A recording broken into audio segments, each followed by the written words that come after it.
Seated, please.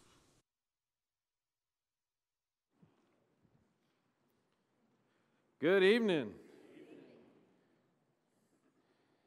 Hope everyone is recovered and has had a chance for a nap this afternoon. Otherwise, you'll have one now for the next little bit to get rested. We're in the book of Psalms, and turn, if you would, to the 92nd Psalm we're looking at tonight, the 92nd Psalm. I'm just kidding. Actually, the 91st Psalm was one I was thinking of. Psalm 91 has, as many Psalms do, one of the things that we like to tell folks that are either new to the Bible or they're not sure about the Bible is to point out just the incredible nature of the Scriptures and its how consistent it is. And here's another one of these examples. There's material found here in the Psalm written by by David that is somewhere roughly 1,500 years before Christ is born. And you'll see some of the things that are in this Psalm that are lived out in the life and ministry of Jesus. And you see that throughout a book that has been written over a time period of over 1,500 years, from when Moses would write the first 5 books to when John would write the book of Revelation. On 3 different continents, the Bible's written in 3 different languages, 40-something different authors, and yet you see this connection and this flow that's just phenomenal and beautiful. And so there's a couple of those moments in the 91st Psalm. But this is about security. This is about trust. This is about a confidence in the presence of God. As we often say, God is on His throne, so all is well. And that's where this psalm comes from. Whatever's going on economically or financially or politically or nationally or internationally, the truth is the sovereign creator of the universe is on His throne. And so that's where this psalm comes from, and I find it encouraging. He begins in the first verse by saying, "He who dwells in the shelter of the Most High will abide in the shadow of the Almighty." That this closeness with God, the idea of the shadow means that there's coverage, that He's nearby, that He's watching over. The way He says it in verse 2, "I will say to the Lord, my refuge and my fortress, my God, in whom I trust."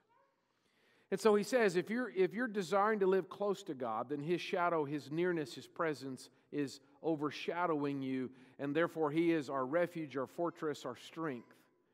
Now, the interesting thing is you can choose not to put your faith in God. He gives you that ability. If you're not going to trust in God's sovereignty, then what's left? Well, I guess you've either got to choose someone else or yourself. Either someone else will look to a leader or will look to an organization. They're going to take care of me. Often we just say, I can handle it, I'll take care of it, I don't trust anybody anyway. But we've probably lived long enough to see the limitations of such trust. In fact, he begins to use some interesting language in verse 3 about if God is your refuge and your fortress, the one in whom you trust. He says, "For it is He who delivers you." And then this translation gives 2 phrases. He says, "From the snare of the trapper and from the deadly pestilence," is the way this one reads. I got to do just a little bit of that with my dad. I grew up mostly in rural Idaho, but I've also done time in Missouri and Kansas and a few other places. But in Idaho, when I was a kid, my dad actually ran a trap line back when you could get pretty good money for furs, and that's the way he would augment some of his income. So it was fascinating. I was just a little bitty guy, and we talk about it now sometimes. But Dad had developed an eye. To be a successful trapper, he had developed an eye and a sense for where to put the trap. Because he trapped beaver and muskrat and other kinds of animals, but mostly beaver at the time. And there's a way, once you learn their habits, then you sort of know where to set the trap. And he had different approaches depending on if it was the male or the female and where you put it and what the bait is and how deep the water and all of that. But the point of all that is a trapper learns his prey, finds his weaknesses, blind spots, or habits, and then sets him up for it. Now, the interesting thing is, or the more important thing is there is a trapper who's out to get us. It's no fairy tale. It's no myth. That we have a fierce enemy. He's described in some places as a lion that's on the hunt, which is a prowling, seeking, deceptive approach. But Satan intentionally sets traps for us. He knows you. He watches you. He knows what your weaknesses are. He knows what your habits are. That's why it's not an accident when we put a foot down and boom, all of a sudden we're in a trap. That didn't just come out of nowhere. And so he says there is an enemy who is following us, who is pursuing us, who is seeking out our weaknesses. That's also why we never can give excuse to a weakness. We never want to say, oh, well, that's just how I am. Because as soon as we turn a blind spot to a weakness, you're giving the trapper tremendous power in your life. So there's one kind of an approach where the enemy is studying and plotting and scheming. And then he says, from the deadly pestilence. Well, in one, there's a very personal, very intentional, very focused pursuit. But the other is more of a scary, it doesn't make sense, it's just out there. I can remember when our kids were little, the sensation when they were little of how am I going to protect them?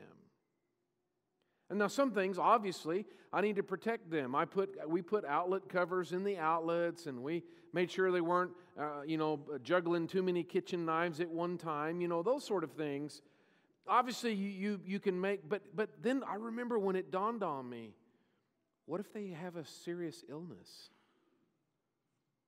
Or there's parents who live with the fact that their children are diagnosed with a childhood form of cancer. How do you protect from that? You can't. And I remember how do you protect from that? So one is a very personal, focused pursuit, and the other is the general fear of the unknown. It could just happen, and there's no way I can't build a wall high enough. I can't stop that. Both those kinds of threats, he says, it is he who delivers you from the snare of the trapper and from the deadly pestilence. He's the one, he says in verse 4, he will cover you with his pinions, and under his wings you may seek refuge. His faithfulness is a shield and a bulwark. California is struggling with lots of wildfires this year. Unfortunately, whenever there's a drought and then there is a good rainy season, there's an explosion of undergrowth and new timber. Well, in California, you get rain 6 months out of the year, and then you get no rain for 6 months. So now you have all summer in the heat for all of that new undergrowth to dry out. So unfortunately, wildfires is a fairly common experience in that particular region. I was reading an article back when we used to live there about a case where the firefighters had gone in to where the wildfire had burned through, and wildlife tries to get out of the way, obviously. But even as we've seen this last time with the fires down in Southern California, they can get to speeds that even a horse can't outrun. In fact, even if we saw in the West Texas Panhandle a couple years ago, because of the winds, you can get to speeds that you can't even outdrive. And so what happens, of course, is wildlife gets caught, or they get trapped, or they get outrun, and so they perish in the forest fires. So one of these articles was talking about how they had come up on a grouse in this burnout part of the forest, and this grouse was burnt, all singed. But it was strange because the grouse was sitting there almost, at first they thought, well, she survived somehow because she was sitting in such a natural position. And they walked up, and then they could see that it had been killed, because it's not normally getting burned up as much as the inhalation of all the smoke and fumes is what often kills. And that's what apparently had killed this grouse. So they were looking at it and commenting on, wow, this is kind of such a natural thing, such a natural position, and what a sad thing. And in the conversation, one of them went over there and just bumped the grouse with his boot. And in so doing, the grouse fell over, and out from under her ran these chicks that were still alive. And that's not really that uncommon. Because the whole point of their conversation was, you can understand maybe maybe even a slower animal not being able to get out of the way, but their conversation was, why didn't she just fly away? Well, she could have, but she couldn't, of course, gotten her chicks away, so what'd she do? Well, what all mothers do, She sacrificed herself in protecting the chicks, and her body shielded them from the fumes and from the heat, and they survived. Flip over to Matthew chapter 23. We'll come back to the psalm, but this is one of those cases where it's not a direct quote, but it's more of a parallel reference or a similar expression, you might say. In Matthew chapter 23, when Jesus is talking to, it's kind of a hard chapter, he's talking to the Pharisees about their attitudes and how they have been an obstacle for people's faith. And so he goes through the whole chapter and gives them the woes or how God's going to bring judgment on them for them being an obstacle to people's faith. Then we get to verse 37. At the end of the chapter, the last paragraph, Jesus says it this way. He says, "Jerusalem, Jerusalem, who kills the prophets and stones those who were sent to her. How often I wondered to gather your children together, the way a hen gathers her chicks under her wings, and you were unwilling." You see, in the same forest fire scenario, what would happen if the mother grouse says, "Come," and the chicks say, "No, I don't want to"? Well, then they're going to expire, right? And Jesus uses a very similar picture that the psalmist is using, because this is what these mother birds do, is they protect their young in this imagery. We would just say we'd hold them in our arms, and what a bird will do is gather them up under her wings. Let's go back to the psalm and see how he works this out. The 91st Psalm. He says if we trust in the Lord, He's our refuge. And so He's painting pictures for us with words. And He says, He will cover you with His pinions or His feathers, and under His wings you may seek refuge. And it's that same picture of gathering up and how God literally sacrifices His life for ours. I mean, that's the cross, right? That's the very thing Jesus does, is give His life so that we can be spared. But it's in this beautiful picture of protection. Now, I don't know where you're coming from, but you know, I've been reading the Bible for a while, and I've known about God for a while, so sometimes I kind of like, yeah. But don't miss the wonder of a God who's so powerful and so wise that He's created the entire universe and all that that means. And for God who's so big and so wise and so powerful, yet He still cares this way about us. Because see, this is where Satan lies to us, right? That you don't mean anything, you're a waste of skin, what are you taking up oxygen for, or you're not worth anything, and all that idea of how we're not important to God. Or worse, he speaks to the world. You're important if, right? You're important if you can make a lot of money, or if you can throw an inflated pig bladder through an iron hoop on a regular basis, or if you look a certain way. Some of us were born in the wrong century. Did you know if you were really pale and chubby 200 years ago, you were all that? I'm there. You know what I'm saying? I was just born in the wrong time, that's all. Have the right body, just the wrong time. Can I get amen? So the world tells us, okay, yeah, you're important if, and then here's these conditions. God says, you're important because you're my children. Could you imagine the devastation? Could you imagine how unhealthy a child would be if a parent says, I'll love you today if, fill in the blank, however you want. I'll love you today if you clean your room. I'll love you today if you get straight A's. I'll love you today if you make brownies. Whatever you want to fill it in doesn't matter. You can already instantly go, oh, wow, that would be bad. And that's the way Satan plays the game. God will love you if. No, that's not God. He is the one who delivers us from the snare of the trapper and from the deadly pestilence, because His pinions, His wings can guard us from everything. He ends that little idea by saying His faithfulness is a shield that nothing penetrates. Nothing gets by. In verse 5, he shows us some more when he says, you will not be afraid of the terror by night or the arrow that flies by day. Both of these ideas seem to be the unknown. Because in David's day, it would be a rare thing in battle. You don't typically see the arrow. Now, I understand if you're far enough away, or if it's a long arch, or you're in the right spot, then you can see an arrow. But if you're in the middle of combat, an arrow is an unseen missile. And so both ideas, the terror at night or the arrow by day, are unseen attacks or unexpected attacks. I've always thought it strange that it's not uncommon, especially among the younger ones, for people to be afraid of the dark. I'm not afraid of the dark. I was as a kid. But it's interesting that I still might get nervous. Noises sound louder at night. One of the things that I used to enjoy when we were in Sweetwater was hog hunting at night, and that was always sort of fun. Like, so was that hog upset, or is he in a good mood tonight?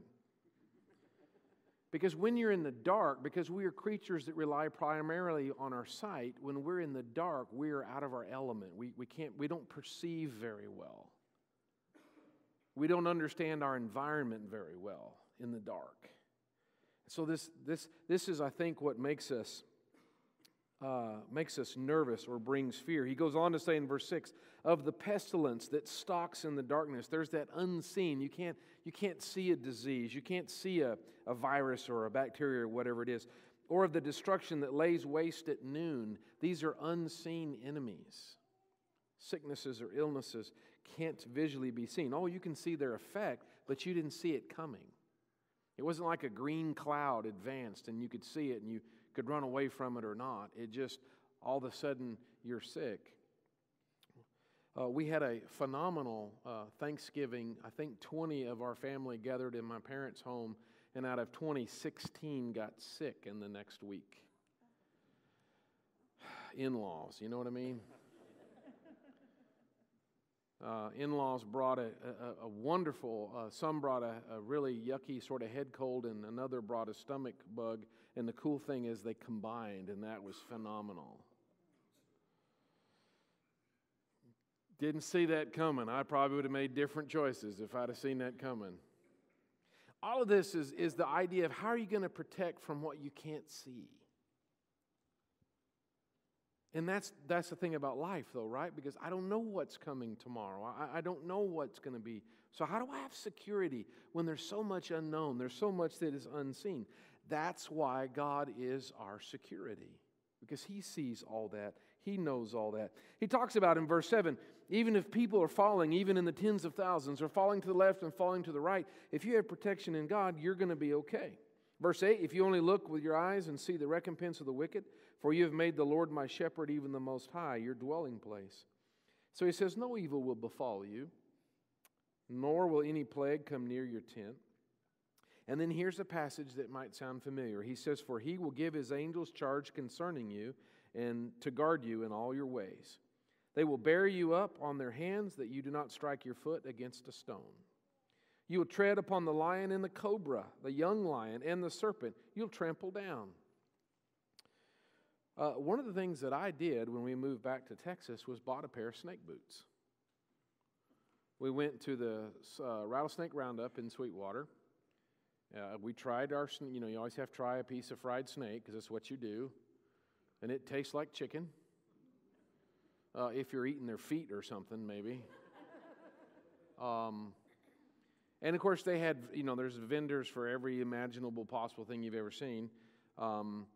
And they had snake boots. Well, I bought the same snake boots. It's pretty smart because there was the guy in the, it's the Lions Club that puts all that on and stuff.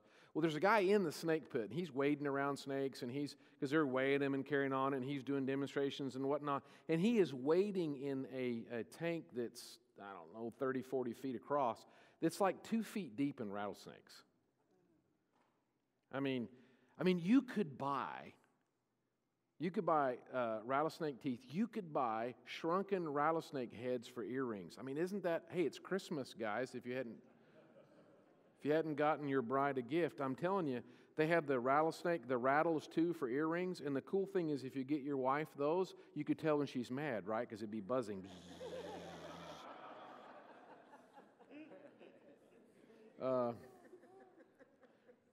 I'll get back on point here in a minute, probably. Well, they had all kinds of stuff. Well, there was a vendor selling snake boots, and they were selling the same exact brand of boots the guy in the snake pit was wearing. I was like, I want those. Because I know those work. That guy is crazy wading through snakes, but obviously it's working. The idea of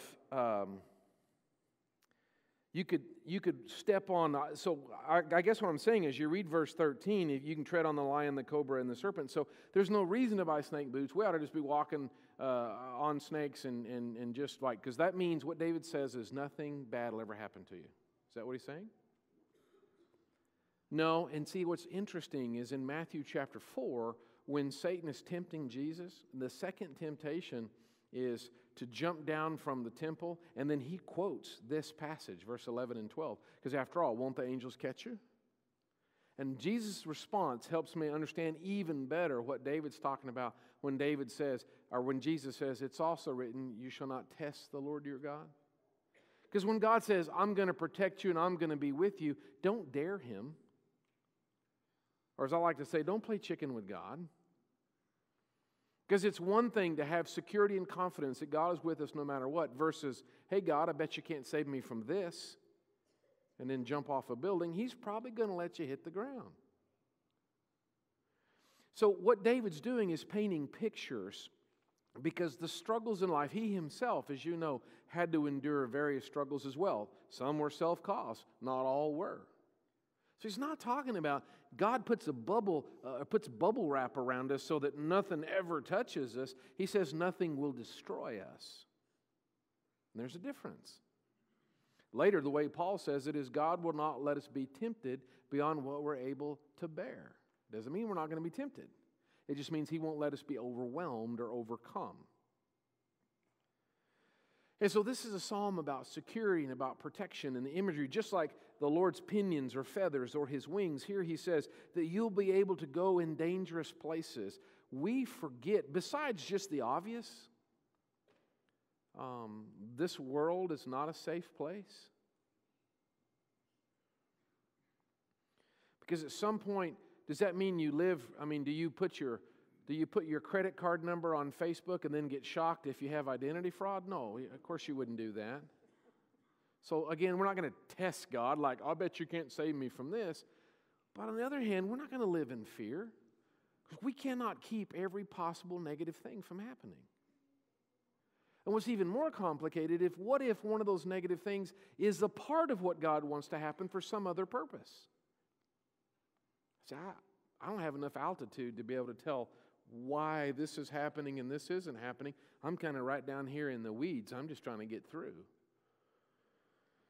So our confidence, though, is that God would not allow us to be destroyed. So we know the world's a dangerous place. But do you ever contemplate the spiritual forces against us?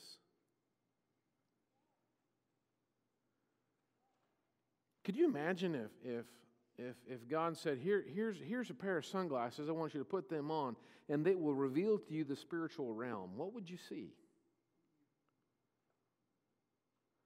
I'm not even for sure. I know that Jesus said, where two or more gathered, I'm in their midst, so he's here. And I think David's point is, so everything's good, amen? But are there any other forces against us? Remember what Paul said in Ephesians 6? He says, our struggle is not against flesh and blood. Are you sure? Because there's a couple people that really irritate me. He says, no, that's not really the struggle, because why do people hurt you? Well, that's because they're just no good. Well, let's stop for a second and ask her. Let's back this up. Why do you ever hurt somebody? Well, let's see now. Maybe it's one of those days that I'm not really focused spiritually. I'm being pretty selfish right now. I'm not thinking about what God's purpose is. I'm not asking God to lead me today. I'm just doing my own thing, so I'm getting all grumpy and all selfish. And then I'm going to say or do something that hurts someone because I'm nowhere near focused on God right now. Now, you remember what Jesus told Peter in Matthew 16 when he said, get behind me, Satan? He said, for you're not setting your mind on God's interest but man's. Well, if it isn't God's interest, whose is it? Satan's. So if we're not actively focused on God's interest, all that's left is now we're just being a useful tool by Satan himself. That's all that's left, one or the other. So the reason that I hurt people is when I'm in the moment, like Peter, and in that case, you could say he had, I think, good intentions and wanted to, he's just trying to protect Jesus maybe, because Jesus said, I got to go be crucified, and Peter's like, God forbid, it'll never happen. And Jesus gets rough with him, says, get behind me, Satan. So we can hurt people even when we think we're trying to do good. If we're not focused on God's interest, that's what's left. Well, if that's what happens in my life, then what do I think is going on in their life when they do something to hurt me? That's why Paul says the real struggle is not between flesh and blood, but it is the spiritual forces. We're the chessboard in a much bigger issue. It's about eternity and it's about souls. And God is inviting us to salvation in spite of our willful choices, and Satan is trying to tempt us into our own destruction. So God is over there saying, don't go over there to that side of the river. There's a big old trap over there. Satan's like, come over here, man. The water's fine. And you put your foot in, bam, what happens? Trapped. That's what day to day, that's where we live. And so God protects us, and that allows us to live in and walk through dangerous places. And that's probably a lot bigger or more profound concept than I can get my head around, because it's certainly more than I can see. He concludes the psalm in verse 14 by saying, because he has loved me, therefore I will deliver him. So what God wants from us is our love, not our perfection, not our awesomeness. What God wants is our love for him. That if we love him, that's all he's requiring. Now, love is going to lead to obedience, right? That's what Jesus says later in 1 John, if you love me, you'll keep my commandments. So otherwise it's just talk. So he's talking about real love. He says, I'll deliver him. I'll set him securely on high because he has known my name. He will call upon me and I will answer him. I will be with him in trouble. I will rescue him and honor him. I think that's interesting. As he talks about that last little piece in that expression, I'll be with him in trouble, or yours might say in distress. Hey, can't we modify that to say, I'll keep you from trouble? Wouldn't that be better? That's not his promise. See, God has never promised to keep all pain from our life, but what he has always promised is that he'll always be with us. Jesus told the disciples, I'll be with you always, even to the end of the age. Does that mean when Stephen was being stoned to death in Acts that Jesus was with him? That's exactly what that means. Does that mean when Paul was beaten and falsely imprisoned, does that mean that Jesus was with him? That's exactly what that means. He didn't say he would remove trouble from his life. He says, I'll be with you in trouble. That's the best kind of friend to have. Did you ever have a friend that got you in trouble all the time? Always had some goofy idea, and hey, let's try this, and all of a sudden, boy, isn't there a temptation to go, hey man, that was on them, I didn't, not me. Jesus is like, I'll stand next to you. It wasn't his fault at all, was it? But in trouble, he's with us. That's the promise that leads to rescue and honor. With a long life, I will satisfy him and let him see my salvation. A beautiful psalm about the security for those who trust in the Lord. Whether it is obvious trouble, several times with, what did he talk about? Darkness, he talked about pestilence, he talked about an arrow, he talked about numerous things that are unseen or at least unexpected. I didn't know this was going to happen. God knew, and he's right there with you. And that's all we need, brethren. If we have God, if we're under his wings, let the fire rage. We'll be all right. We'll be all right in this life, and we will especially be all right in the life to come. Tonight, I hope you're encouraged by the Word of God. Perhaps you might feel